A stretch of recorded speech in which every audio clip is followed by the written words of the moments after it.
Hey, it's Mac with PriceActionTradingSystem.com, and it's Tuesday. It's March 1st. This will be our chart lesson for the day, and this is going to start a new month. Believe it or not, March is already here. So February, I guess I don't know if this is a leap year. There was only 28 days, so does that mean it was a leap year? I don't know. I can't remember exactly what constitutes a leap year, but it was a short month, only 28 days. So anyway, here's where we stand here. I thought I'd show you this daily chart.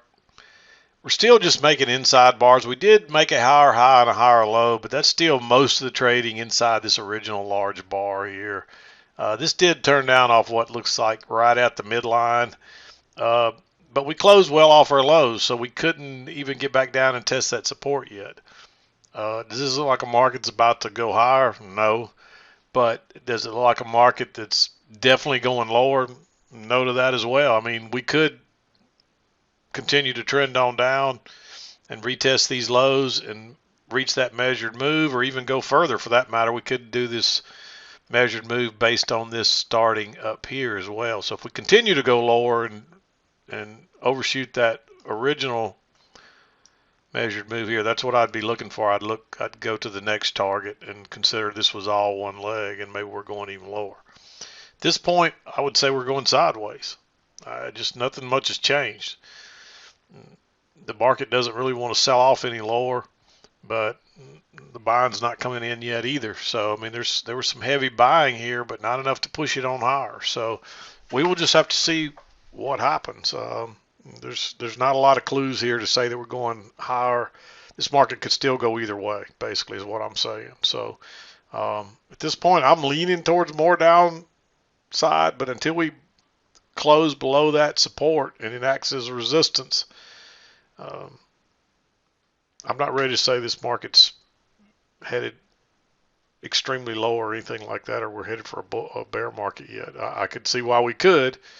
There's enough craziness going on out there that any little piece of crazy news could send this market spiraling straight down. So just be aware of that, and we'll continue to watch it and see if we can figure out what it's going to do. But I really thought we would close higher today, but in the end we closed down. We really had you'll see we really trended down most of the day. So let's go over and look at the intraday chart, the 2000 tick chart. Okay, as you can see early on it looked like it was probably going to be a range, but we broke down here, and once we continued to trend lower here, that's when you look for the measured move. And of course this was leg one, and then I'd look for leg two, and you just measure them like so. And you can see we met that plus some, bounced, made one more push lower, and even made another push lower, but we rallied off of that, off the closes. So keep it from closing extremely low down there. And of course, you'd look for a measured move based on the high of the range. We didn't get anywhere near that. So it looks like really this blue channel was the bigger, blue channel was the more dominant one. And early on, I was playing this yellow one, but we had a break here at a new low, and then another break here, and then we overshot it. So you can see it's coming into play over and over there, and you can see that midline in play down through there.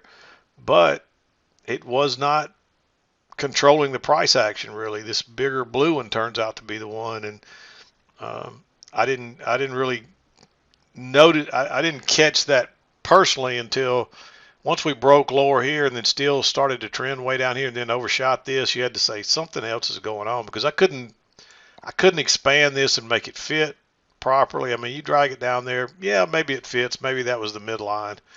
So you could play it like that, and I think you're okay. But it still doesn't explain why we had a break way up here and a break in here and another break in here, but kept going lower.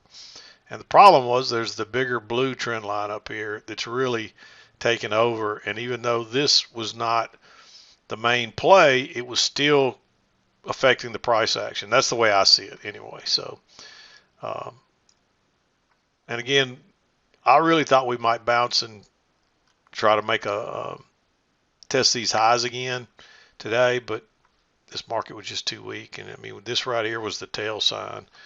Once we started rocketing down like this and just kept going, you had to say, hey, we're probably going lower here, and then I'd start looking for that measured leg. So anyway, let's back out and go through the trades and wrap this day up. We'll try to zoom on in here a little closer. And you can see how sideways this is right here. I mean, we got the yellow channel coming down. We had a break, moved to a new low, and then, but we couldn't bounce out of there right away. We finally had a little triple test down there, but you just didn't want to go long out of this congestion. But when we broke out and pulled back and made this higher low, I liked going long there. It also kind of confirms that trend line right there. And you can see they call, you're not necessarily expecting it to continue to go on. You hope that it does. But all you're looking for is to get your scalp and get out before we reach these highs, and then you'll see what happens from there. But it doesn't really look back. It just keeps going. Finally gets a break up here. Try to go higher once, twice. You might have gone long there, but I wasn't real crazy about it because you can clearly see that trend channel in play, and that's the first close outside, and we don't have a new low there.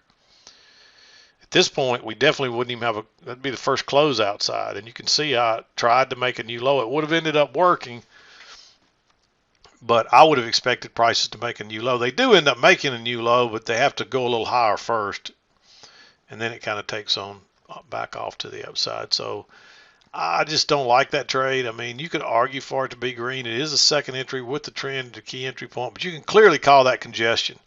There's 3 bars stacked side by side. There's your one with no body. I just don't think it's worth risking that earlier in the day. Just wait and see what happens. And then you get a higher low here. Notice that you do get your break. You finally get your new low, and then it kind of rallies up, pulls back, and it traps people right there. If it breaks higher, here I really thought it would go on higher. It didn't. It's good for an easy scalp. But it comes back again, and this time, even though you could call that a failed second entry short right there, the fact that we didn't take on off here, which we should have, really concerns me. So I definitely don't like entering here when you got 3 bars stacked up and 2 of them have no bodies at all. That's just indecision, and you can see it. You would have survived it. But wait on the higher low, which comes here, and you could actually call that. This really looks like 1 leg up and a pullback to me. It doesn't look like 2 legs up, so it's hard to call that a failed second entry short. It does meet the criteria, but to me, that's just a higher low that breaks lower first and traps people. So when it breaks out the other side, it's probably going to rocket on up, which it does. It's not perfect either because there's not a lot of room here. You'd have to really play that on the engulfing bar. I don't think I'd go long way up here. You could, but it gets more risky up there. And of course, we run on up, make a new high. Now you got your break here and a move to a new high, and now you're trending lower. There's a failure right there, too congested above the EMA. I don't see anything here I like. That one's very bearish and tempting, but you probably wouldn't have got in it till it backed up, and you might have got in that and got out of it. That's not worth risking. You already got your break and a new low all in 1 bar, basically. So you're probably going to get a bounce. Of course, it runs back up here, and you get a first entry, and then it tries to go higher and turns down, and you get a second entry. Doesn't matter if you enter it on the engulfing. This is a big bar, but that bearish of bar, maybe, I wouldn't be afraid to go low as long as you got, or short that low as long as you got room to get out, which you do. So, but I mean, if you look at that bar, it's 27 ticks. It's a really big bar. So you got to consider that if you wait till it closes. And, and I think I talked about it yesterday with my mouse, and I restarted my machine today, and the thing works perfectly. So it's not the mouse. It has something to do with the software updates. And I don't know that there's anywhere that this mouse works off of Java.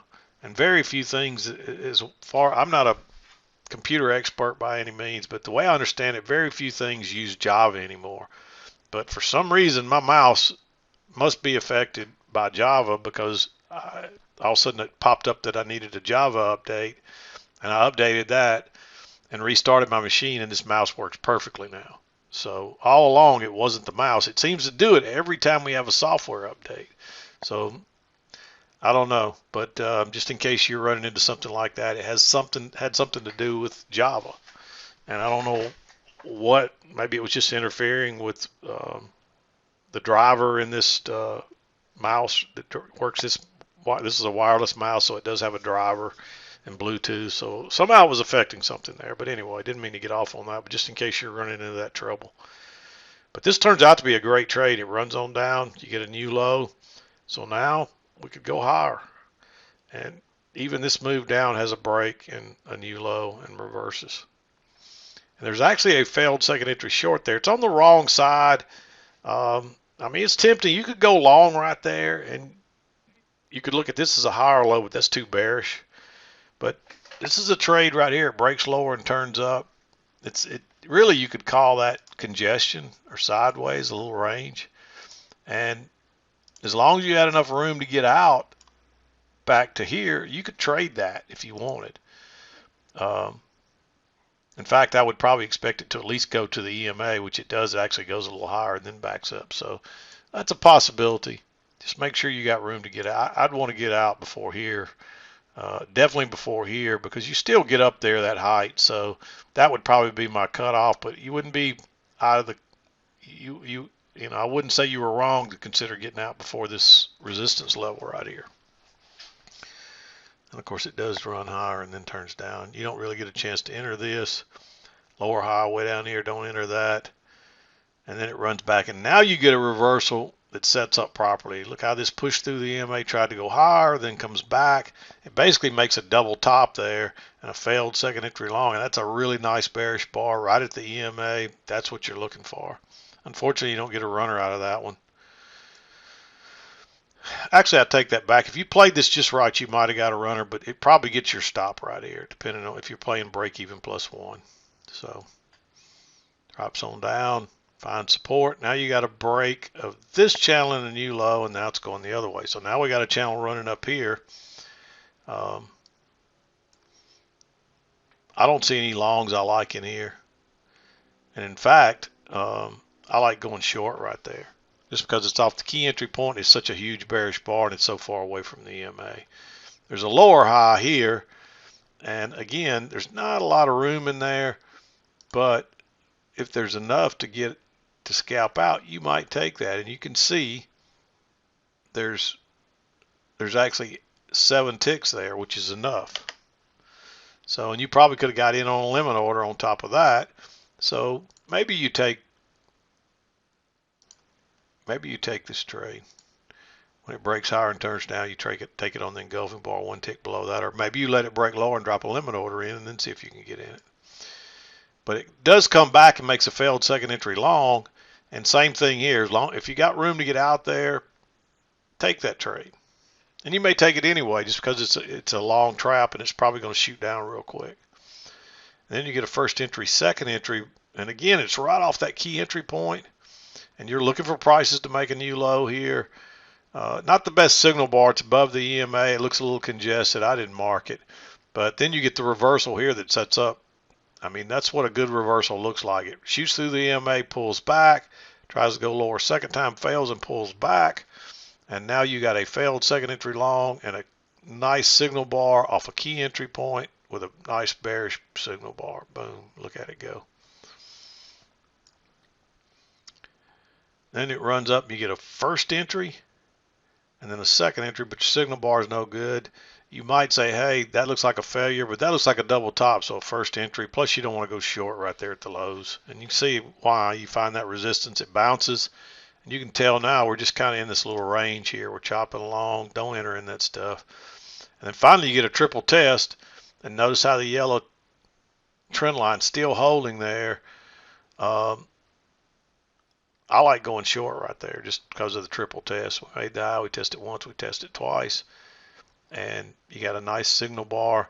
I made this one green simply because we hadn't, notice how we've been finding support right across there. This last time we pushed on through there though, so that gives you a little more room, but you still should consider that midline right there. So make sure you got enough room to get out. That's the reason I marked this one green. It's close to being red, but there's some reasons to be concerned. and this thing takes off. There's a lower high here, which you could say, hey, that's a failed second entry long, but you can't go short right into that support. It's just, there's just not enough room there. And you see how it bounced, and it could have gone higher and stopped you out, but it doesn't. It continues to go lower. But if you wait just a few minutes, you get a two-legged pull back to the EMA and the trend line. Nice bearish bar, plenty of room to get out. Of course, there's another reversal here, but it doesn't really set up like a reversal. It's probably going to trap people to the long side. You could probably argue for that to be green, but you got to go long or short at the very lows so far, right into a little double bottom. That's not what I'd call a strong double bottom, but it's still something you got to worry about. So maybe you mark it green. I'd stay away from it. And we just kind of chop sideways. There's no way to enter any of these right here. They're just too congested. Now you might say this looks like a first entry long, second entry long, but look how congested it is. I just couldn't justify entering there, even though it works. And that's what will get you sometimes. You follow the rules, and then the trade works. And you want to take it so bad, but you talk yourself into saying, hey, I'm following the rules. And then the trade works, and it makes a big move like that. And you say, well, okay, I knew I should have taken that trade. And the next time you take that trade, because it worked this time, and the next 5 or 6 times you take it, it'll fail every time. If you follow the rules and a trade still has a good move, don't look back on it. Don't beat yourself up on it, because if you follow the rules, you did the right thing. Sometimes trades that are bad entries or not really proper setups will move a good bit, but we can't. Most of the time they won't, but occasionally they will, and they'll do it just off enough for you to notice it and try to trade it, and it's just a losing strategy. It's like trying to pick tops or bottoms. Yeah, sometimes if you pick it right, they're great trades, but most of the time they're going to fail on you, and you're going to get trapped and stopped out as the market goes back with a trend again. So they're just hard. They're trades that will work just enough to keep you trying them. Don't waste your time with them. If you followed the rules, even if it took off and went for 25 points straight up or straight down, or 100 points straight up or straight down, you did the right thing by not entering, if you followed the rules. So we bounce down here. You pull back. It's just a first entry. I don't think you want to enter there. It's coming back. There's a failure right there. But again, you can see the congestion, 3 bars, one of them has no body. I mark this one as a possibility just simply because it looks like a trap. It breaks lower and turns up, and then this breaks above it. But you can see it, the congestion's still in play, so it makes it risky. So, but this one was a second entry, and that's the reason I marked it green at the EMA when you're looking for prices to go higher. But you got to be worried about that congestion, because this is what happens. It just keeps working sideways, and sometimes you'll get stopped out on that trade and you'll wonder why, but it's because of the congestion. But here we make the high or low, and that one, and you still got room to get out, so that's the better place. You can tell the smart traders are waiting for the better entry. Look how it rockets up now. Then it comes back and gives you the failure, and even here it takes it a minute, but it just keeps going. So when it broke above that bar, it's a failed second entry short. Notice the new low. You try to go short once, twice. So when it broke higher there, it's a failure. Then it comes back, gives you a first entry, pulls back, gives you a second entry. I went back and forth with this one. It's not the first break of the yellow channel, and so I'm not so much worried about the yellow channel, especially since we already pushed through right there, showing you that it didn't really hold. But what I'm concerned about is we didn't quite get back to the EMA or the trend line here. We came up a little short. So it's concerning that it could break higher and pull back one more time. But it's still a second entry. It's still close enough, and you do get a close outside and a new low. So this one, even though you could almost argue for it to be green, I still like it. It's a second entry with the trend at a key entry place with the EMA and the trend line both there. Although you could still get tripped up on that. So we run on up, we get an overshoot, which leads to a reversal here. And so notice the new high, try to go higher once, we push through the EMA, we pull back, we fail. It doesn't quite get back to the EMA, but that's because the trend line stops at once, twice, 3 times. And so when it breaks lower right there, I actually put the signal bar over here, but when it breaks lower below that bar, that's when the trap triggers. Boom, off it goes. And that would have been a nice trade. You'd got a runner out of that. Runs all the way down. There's no entries down through here. It's too congested right there. Too far away from the EMA. There's a triple test, but no signal bar. And then really this is a double bottom, so you get a first entry, second entry, and that big bearish bar. I like that one just because it's so bearish and it is a second entry. I wasn't quite ready to call this a range yet, but when it bounces down here again, you pretty much know you got a range. And you might have considered this a triple test here, but this is a big downtrend, so I'm a little, especially after that big move, I'm a little leery below the EMA to go long there. We run back up, it tests the highs, turns it down, tests the lows, turns it up. Now you know we're in a range. Comes back, makes a lower high with that big bearish bar. And we've just been going back and forth, so we're probably going back again. And we try to go higher and don't get there, and you get this failed breakout. Now, I did mark this one green. I've talked about this a lot. You've got a break of this green channel and a new low. You had a break of the yellow one and a new low. And with the yellow one, and now we're pretty much in this pink channel. So even if we're going lower, you've seen it bounce and go higher back to the highs multiple times here. That's the only time it failed, and it just set up a trap that seemed to reverse real quick. So the odds are that this thing's probably going back to these highs. But you've heard me talk about this a lot. These failed breakouts a lot of times will end up being important price levels. In other words, they might be the low of the day, and even if they're not, prices may run a long way with an easy runner, and that's exactly what happens. Look how it runs up here. Now, these are advanced, and if you need to know what you're doing here, because if you try picking tops and bottoms, which I just talked about earlier, you don't want to do. So you need to really know what you're doing here to trade this. And it's aggressive, and that's why I marked it green. It could fail on you, but if you understand what's happening here and that this is probably going to trap people, because most failed breakouts do, and one that fails that quick is probably going to the other side, and it may be that important low of the day. And sure enough, this thing runs, I mean, it runs straight to this point for sure, the blue trend line, but it ends up going higher, much higher.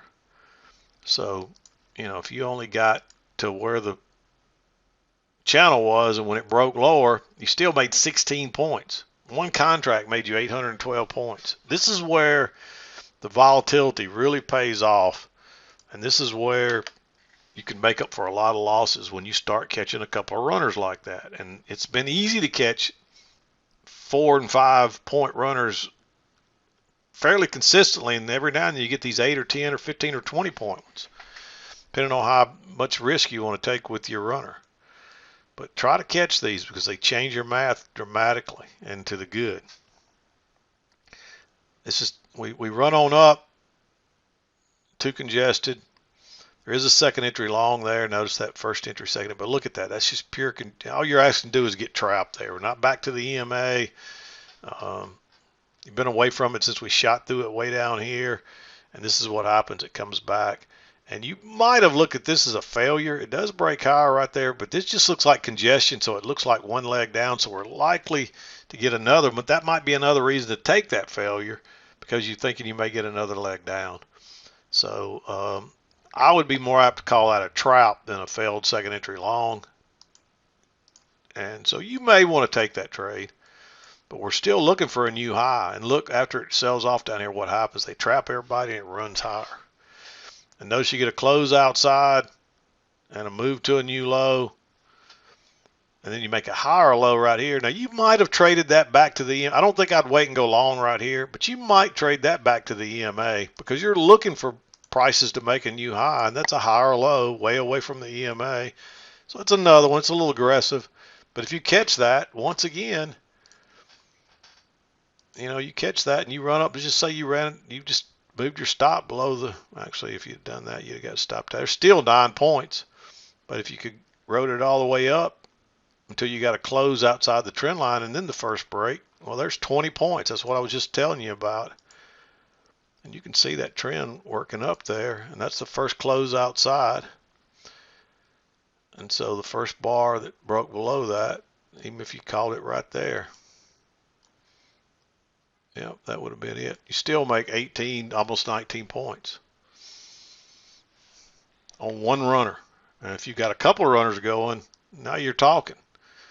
Here we go again, and this was another failure. It looks similar to one of these other ones over here. So since it's a repeat pattern now, if you've got enough room, maybe you take that trade. I'm just not crazy about it. It looks too congested. It's the first close outside this line. So even though this was the retest for this, you could still get an attempt. And that's what's happening. You get 3 attempts to try to go higher and they fail. And we're not back to the EMA. So there's a good chance we're at least going back to the EMA and we may just reverse. So it's another one. You might say, hey, I'm willing to risk that. Because if you do, you probably catch another runner. It runs on down. I don't see any other trades. Maybe this one because there's a triple test and a downtrend, and that's a real bearish bar, but it's still congested, so I still marked it green. But that's a really bearish bar on a triple test. And technically, it's not quite a triple test because it doesn't get back to, it can't even get back to the support line or the resistance line. So that's even showing more. That's even showing more that, hey, there's some weakness there. And notice how this one closes way up here. This one closes down here. And this one makes a lower high and closes way down here. They're losing momentum there. And then boom, next thing you know, it drops on down. And that takes us into 230. And that's the end of the day. So this was a nice, strong downtrend. There's not a lot of simple, easy second entries here, though. It's still real volatile. So this was not an easy day where there's a lot of, when you've got that much movement to one direction, that where you say, hey, this was an easy day because we had a clear trend line with lots of second entries all the way down. We didn't have that today. So this was not an easy day to trade, and there's not as many trades as you would think considering how bearish it was. And I did have a few longs in here, but the reason was because this green trend line, or this yellow trend line had played out, and you had something clearly working higher here. But you got to be careful trying to go long, and we'd already had a measured move too, and we'd actually overshot that. So, and at that point, I was saying we'd probably overshot this channel. You can clearly see the channel fits real well there. And so that almost looks like an overshoot. If you drag it down, you could still say it fits. I still like it right here, and this looks like an overshoot to me. And you see it does lead to a big overshoot of about equal amount over here before it rockets down again. So that's the way I played it. But if you saw it either way, it doesn't matter. And I had this conversation with somebody else today. I'll say this real quickly, and then I'm going to wrap it up. But people really get hung up on trend lines, thinking they have to be exactly like mine. You have to see the chart exactly like I do, and that's not necessarily the case. You have to be close. Don't get me wrong. Your trend lines just can't be wrong. But you might see this slightly different. Maybe you didn't see the yellow trend line at all, and maybe you just played the blue one. If so, that's okay. Because it's still right there in front of you. To me, though, this really helps kind of clarify what was going on in there. There's another trend line in there, the yellow one, or trend channel. And so you don't have to see it exactly like I do. The key is, does the price action fit properly? Now, if you draw a channel and it doesn't fit properly, then no, you're probably not going to get close. It's got to, the prices, it's not how you draw the trend line. We got some rules that we use where we start with the first 2 swings, and generally 9 times out of 10, your channel will start like that, and it gets you to where you want to be. But that rule is not the end all. Sometimes the channels don't set up that way. They just don't do it. So people say, well, why didn't you draw it off the first 2 swings? Well, it didn't fit properly that way, so I drew it where it fit properly. That's the key. Does your price action fit properly in your channel? Meaning, when it comes back to the trend line, does it touch it and turn down? And when it comes down to the trend channel line, does it touch it and go up? And you can clearly see right here, except for that one overshoot, every time it touches one of these, it turns. Now, it finally went lower here, but I think that's an overshoot. But even later on down in here, you can see it playing off the midline. It fits properly. And so that's why I drew it that way. And that's why I still like it this way versus over here. Because when you draw it over here, you could argue that this midline's turning, but then it gets below it and it still comes back. Same thing here, it gets below it and it doesn't, it kind of goes above it, but it still goes lower. So either one, what it is that what I think happens is different people are seeing it different ways, and some people see it like I see it here, and others may see it this way. And so they both end up working out in the end. And you could argue that, hey, either one of them could be right. Doesn't matter. As long as it gets you where you need to be and you understand what prices are doing, where they're going, that's all that matters. It doesn't matter that whether I saw this yellow channel or not here. And why is that? Because I had the gray one right here, and you can clearly see it holding all the way down till it got a break and two swings to a new low, and then you get a spiking channel up. So as long as I'm drawing the smaller ones, I'm still seeing where prices are going. That's all that matters. Do you know where prices are going and where they're headed and where they're likely to turn? If you can find that, that's all you need. So don't get so hung up on your trend line exactly like mine. If it got you to where you needed to be and you understood what prices were doing, you were probably good enough. It's just like this range. This range was really, it was working perfect until we shot through right here. And then you had to say, hey, something else is going on. So you find this short-term channel, and maybe you find this yellow one, and then maybe you find the blue one too.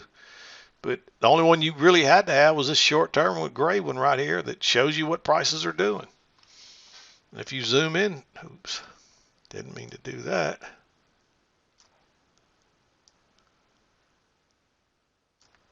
If you zoom in here, you can clearly see it's in play all the way down until you got a break here and a couple of legs down and it reverses. So just keep that in mind. But anyway, I'm going to wrap it up. We're over 30 minutes here. We'll be back again to do it tomorrow. I'm done for today. This is Mac with PriceActionTradingSystem.com, and we'll see you next